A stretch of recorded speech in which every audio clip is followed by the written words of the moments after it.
I think in general, we can say that the traditional 9 to 5 office model has been seriously disrupted.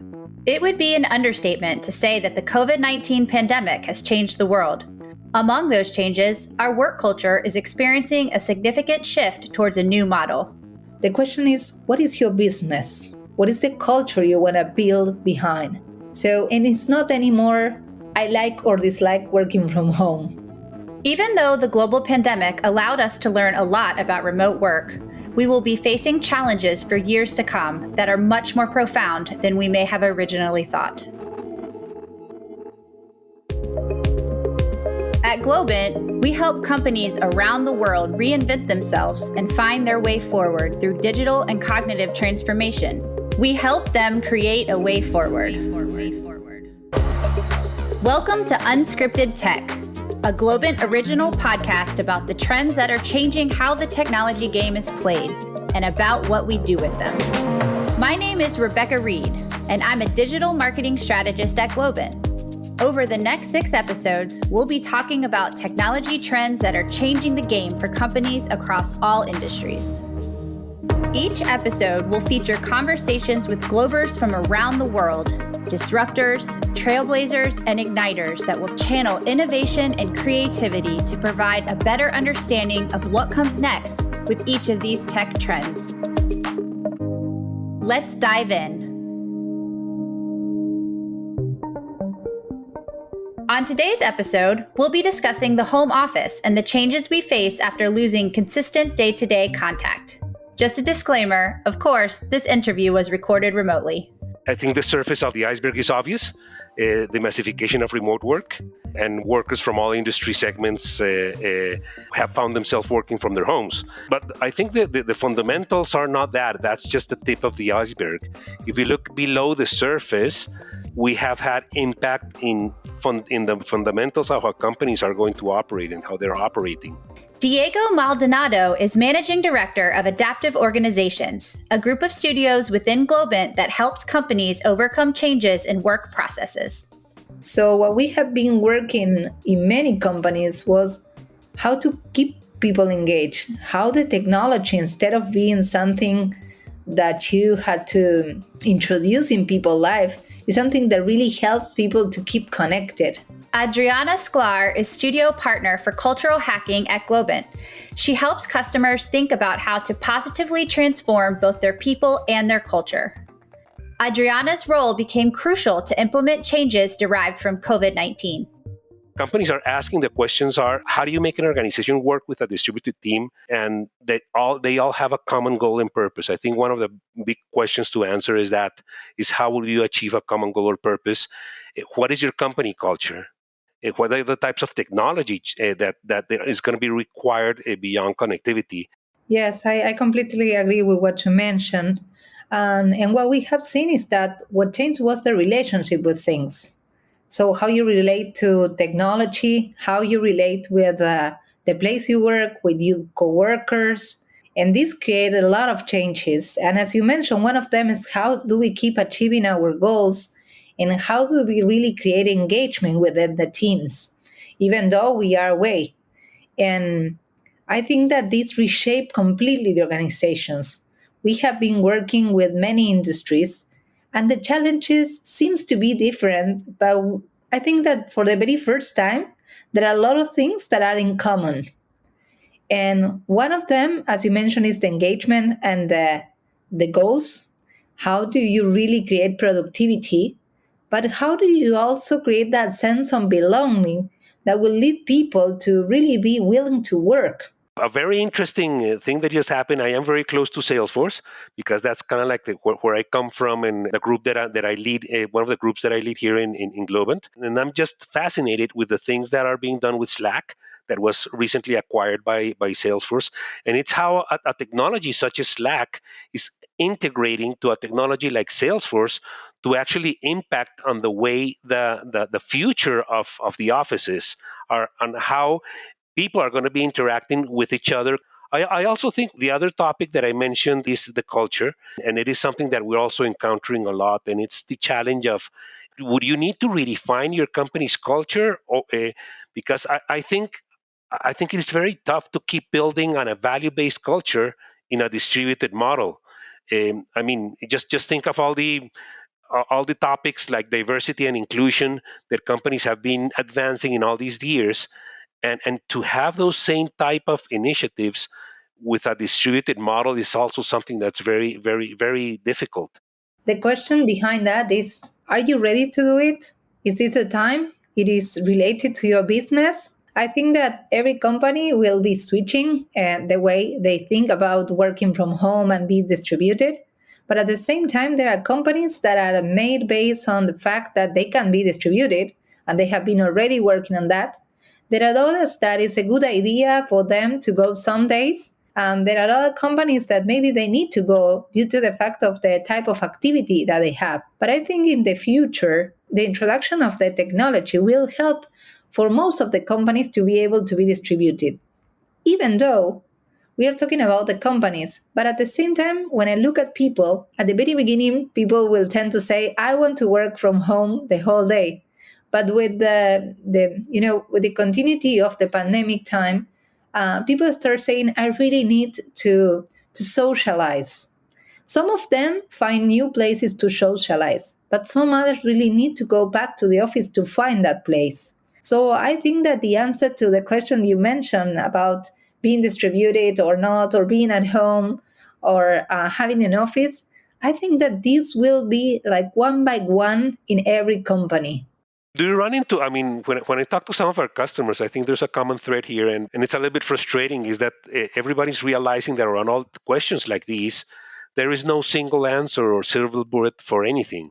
What we're getting to is getting used to words that before were not used in this context, like hybrid, alternation, non-linear work. Now that they're talking about the 9 to 5, even if it's home, just doesn't make sense. That people should be able to work on a flexible time frame. So it seems like we're getting into a world where there's no black and white, but that you just need to start blending, different types of models to allow for people to be flexible and allow to the reality that people are not all the same, and some of them are going to require more office than others. Some of them are going to require a more structured job than others, and it sounds pretty challenging, but I get a sense that that's where we're all heading to. Yeah, I agree with what you're mentioning. What we have seen in many companies is the importance of the data.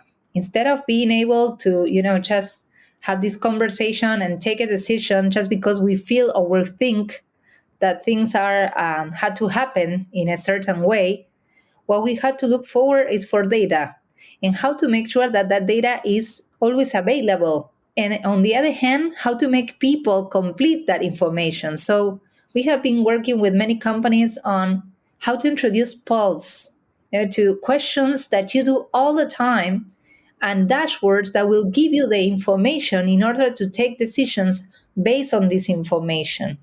So I think that we find even more the importance of this type of intervention where service design or big data are part of the strategy of the culture. It is not only a matter of what I think or what I feel, because you don't see people in many cases. So we also have in Globant Start Me Up, and we use it a lot for many purposes.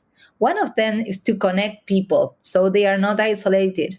As you mentioned, Slack, which is a really powerful communication platform, Stormia provides engagement and information for us to understand who is the person who is engaged or a little bit more disengaged, how to make them feel part of the organization. The question is, what is your business? What is the culture you want to build behind? So, and it's not anymore, I like or dislike working from home. I think it has to be more related with results and how people feel about it from just the mindset of the person who is leading. And I also think the reality of people are so diverse depending on the country. We're a global company, and things are so different for so many people. There has to be some flexibility. I insist on that on the office use. I mean, for some, it's something that will make sense. For others, not that much. And probably the answer is to find a balance. right? And with time, I think workers will realize the benefit of sometimes going to the office. I don't see, and maybe there we differ a little bit, but I don't see in general companies without using the office as this tool to to create this common vision. Probably a combination, not forcing people to go back to the office, but creating an environment where there is a motivation to go. The possibility for people to work for any place, so you can call a doctor on the phone, and if you are in another country there's no problem, and in other times you wouldn't be able to do that. So there are some companies that will be 100 based on the fact that it's going to be fully remote. I think that other companies were already hybrid models and maybe they will keep it. Some others were going to the office and they will split it into parts and be more flexible.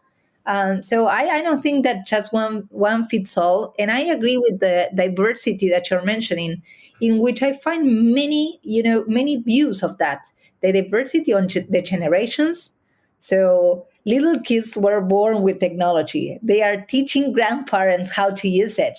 In other times, maybe this will be crazy that they are learning, they are teaching you how to communicate with them. And they are little kids. I have seen my son teaching my father.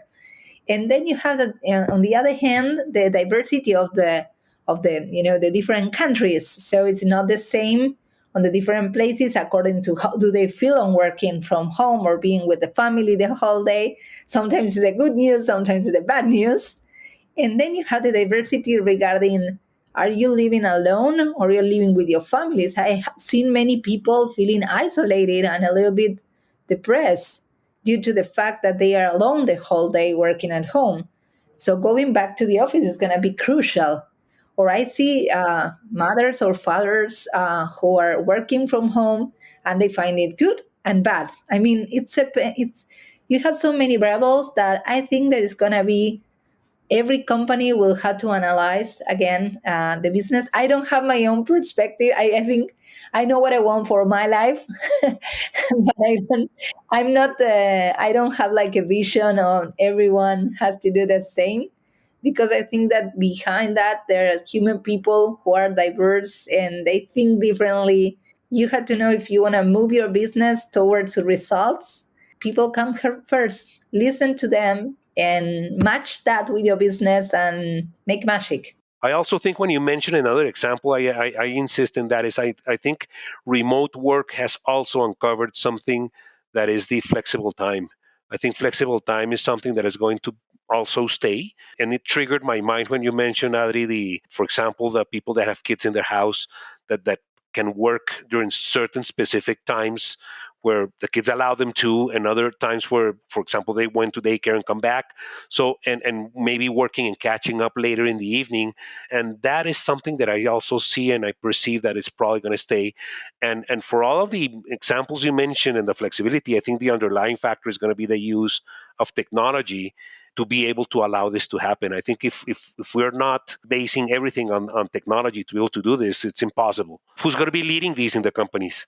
Is this an HR? Is this what have you seen in the companies around it? Because this is probably even changing how the executive team is looking at these things from an organizational perspective.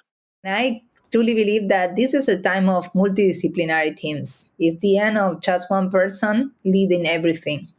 I think that the combining the understanding of technology, the understanding of business, the understanding of the people departments or HR, depends on how they call it. I think it's going to be crucial to take decisions regarding this type of things. And I think that I something like the fact of technology and data, because I think they will be taking this type of decisions together. And regarding this topic and how decisions are made and so on, something interesting that had been going on is that many papers try to talk about the numbers and the statistic of if people want to go back home, who's going to be leading the transformation, who is really helping on this.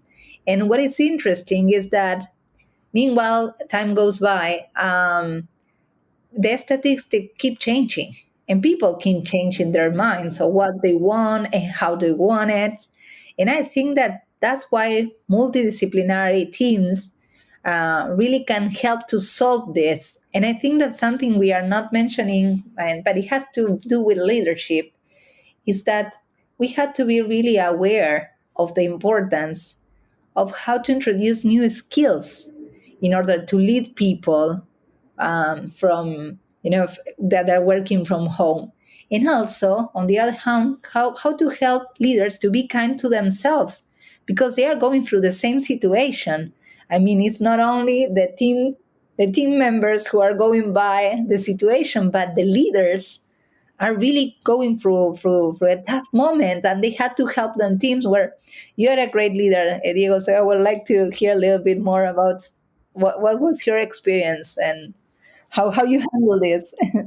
Honestly, it has been very challenging. The group of people, the all hands, for example, which are some things that I loved before. I used to travel a lot, meet with all the people, um, get them together, and then join afterwards for some drinks, and that way I would keep a group of pretty sizable group, but still there was this touchy feely relationship, and I've been trying to adjust to that new reality, and that's why probably you have seen from all my answers that I still believe that being close needs to happen at some point in time. That personal close relationship, not via teleconference, is going to be needed, and I'm pushing for that. And I'm starting.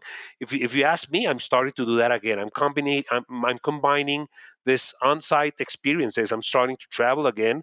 I'm starting to meet the teams, and it's making a huge difference now that I've started to do that. So again, I go back to a blended world, and I think as companies we need to help leaders and we need to help everybody to understand what's the best way to work from home, and I think we all lack on that a little bit. Yes, and I understand your point because at the same time, even though I say what will work for companies, I'm a person who really likes to say hello in person to each of my team members, and I really, really miss that a lot. At the same time, I understand I was working with them in person before, so it is really hard not to try to keep that track.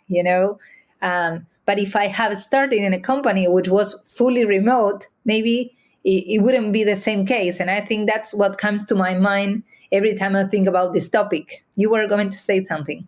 No, I was going to say that leaders have different styles, and some of them, like I think you and I have shared that same thing, is that we are very close to our teams. We want to be close, and to be close in the way that we are with our teams without being in person with them during certain moments. I mean, we don't need to exaggerate. This is not like you need to be on top of everybody 9 to 5. Obviously not, but missing that relationship once in a while. Um, it is something that as a leader is one of the tools that I have and I need to use. I need to learn to complement it with others, but that is, and I think that some people have different leadership styles, but mine is definitely be as close as possible to the teams. I have a special situation. I had to build a whole team during when the COVID started. I started this new assignment last year, the studio, and so I hired all of them virtually. So I never got the chance to meet them, and so it's really really challenging. So at the very beginning, it was really hard for me to create new rituals because I will try to make people have like on-site the rituals with new people. It was everything. It was a mess. And we had this meeting last week, and I talked to the management team, and I say we all feel the same. Like we need to reintroduce this team building because we feel like people is responding really well, but they don't feel so connected with a company or with the main the main activities. And I feel that we have room for improvement. I really feel that the people who I lead directly is well connected and they really feel in touch. But then when you have bigger teams, it is really hard to make it work in the whole team. And also when you have such a big team, to the biggest challenge is to even to scale down to all the levels of the organization. That is a very difficult challenge. And that's where the tools and the technology that Globant uses, we need to leverage on that to be able to achieve it. We have introduced in the team, for example, something we call virtual halls, because sometimes we have to have lunch together, but we are not in the same time hour. So it was like we will never have lunch together. And at the same time, we have some time to go, I don't know, 5 or 10 minutes, but you don't have time to be the whole meeting because you have a meeting with a customer or something related. So we create this meeting called Virtual Hall, where you can introduce yourself for 5 minutes. I mean, you will talk about something that is going on, or you can say something that you want, and then you will leave. And you can stay as long as you want, the whole hour, or just half an hour, or just 5 minutes to say hi, and everything is okay. The rituals and the conversation that you have when you used to enter to a meeting, you will have a coffee. Would you like to have a coffee? Or you will talk about how is your family? I didn't see you yesterday. Or even though you will work virtually, but people who will virtually will have people on site. So they will do the same with other people. Now you enter to a meeting and you had to tell people, you had to reshape the way you do things. So it's really, really challenging. And I think on the other hand, that if you do it the right way, you create amazing and powerful connections, because people need so much that hug, that virtual hug, that they appreciate every action. And I think those spaces, and at least in what I've seen from my group, those spaces have been reduced, and because they were the spaces that were non-structured spaces for that in the office, and those are the ones that you need to start structure in a way with the remote workers, that we need to learn how to use technology for that. Yeah, and I add to that wish that you have, that the places of work, as we are doing at Globant, can keep improving as places where people really can join and talk, and share moments. Even more open spaces as we used to have, but even more, to generate this encounter. I think that the wellness it's not anymore a benefit. It's a way of living. We really have find that people need companies to accompany their life. I really wish that every company will put health and mental health also in the first place, so we don't have to deal with illness. I like something that Maya Angelou says, that it really comes to my mind as leader. And I think that for every company, it is important, that says that people will forget what you said and will forget what you did, but they will never forget how you make them feel. And I think that this situation, you have the chance, how you treat your employees learning all these changes that we are going through is how they're going to treat your company. So I think we are in a crucial time of the world, and we have an amazing time to create engagement and to start rethinking the way we do things. So I think it's an amazing opportunity. It was a pleasure to talk to you, Diego. Same here. And even though we have these interactions, I hope to see you in person. As we heard, Diego and Adriana agree. Being present in the office is important, but this return should be done on a case-by-case basis. The greatest challenge for companies appears to be fostering the motivation for teams to want to return to the office for in-person work, knowing that those motivations could look different from team to team, office to office, and company to company. Some organizations have already adapted to creating attractive environments for their employees to return to, creating a realistic path between remote and on-site work. While we've tried to make the best of a fully remote work environment in the midst of the pandemic, at the end of the day, we are all kind of missing the water cooler chat. Thank you for listening, and stay tuned for more insights on Unscripted Tech, a Globant original podcast where we reflect on developments that will shape our future. To learn more about how we seek reinvention, go to globant.com and follow our show on Spotify or wherever you get your podcasts. Until next time.